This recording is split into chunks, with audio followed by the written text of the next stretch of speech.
I don't want to go among mad people. Oh, you can't help that. Most everyone's mad here. You may have noticed that I'm not all there myself. And the more us outgrave. Goodness. If the people here are like that, I must try not to upset them. Whoever said sticks and stones may break my bones, but words will never hurt me, forgot about emotional wounds. Ever stop to wonder why that forgotten birthday still hurts, even though it happened many years ago, or why you still stay awake at night wondering why someone backstabbed you in high school? Those are emotional wounds that have not healed. Unlike physical wounds, they aren't visible and we don't have a surefire, simple band-aid for it. The good news is that healing these wounds takes a few different tactics that we may not have thought about before. So let's go through how to recognize that you need that emotional first aid kit and how to use it. Number 1, being alive, but not living. Sure, being alive can be clinically spelled out in cool terms. Your heart is beating, you're able to remember your name, you can perform work functions, you eat food, and you sleep at night.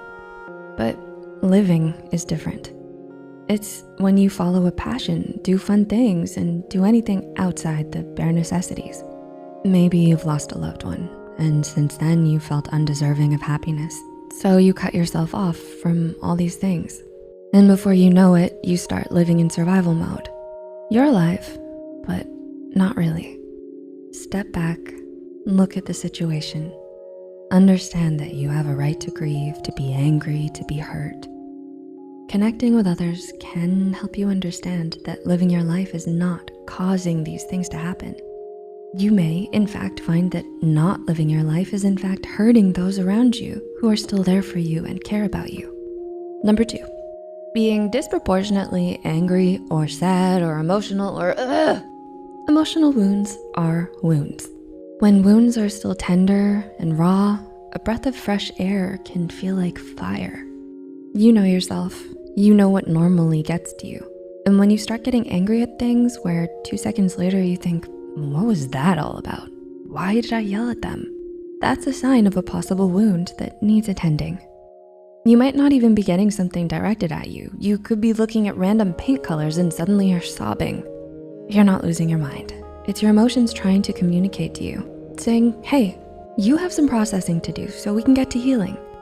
It likely means that there's something that hasn't been fully acknowledged and dealt with. It may be perceived as embarrassing or you thought you were done with it. But if you're still emotionally everywhere, perhaps it's time to take a second look and acknowledge these emotions. Number 3, you can't stop replaying the situation over and over. Admitting the situation and talking about it is good. You have to admit that it's there for it to be healed.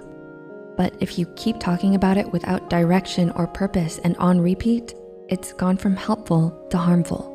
So when talking about the situation or assessing it, always ask yourself, what am I getting out of talking about it? Is there something I still don't understand that will help me move to the next step?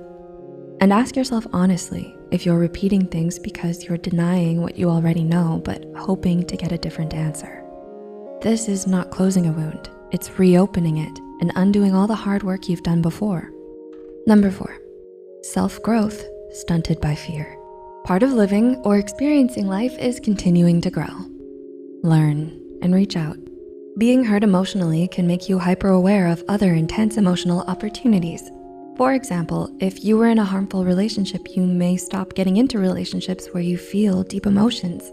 But you're robbing yourself of the life you deserve if you do this. You deserve to learn and grow despite the ups and downs that have come. It's normal to fear the unknown and the what if, but having the courage to grow anyhow is worth it. We're not saying don't fear, because that's inhuman. It's how you deal with it that matters. Understand your fear and recognize that the bad thing is not the only option that will happen. Recall, remember, and recognize all the factors that are on your side. Realize that these factors exert just as strong a force as anything else. do what you need to give yourself the best chances possible. It could be having a backup plan, or it could be a different approach from the one taken before, but you can do this. And number 5, sleep schedule. What sleep schedule? Have you been losing sleep? Even when you haven't been downing caffeine or stay awake meds? If so, something is going on emotionally.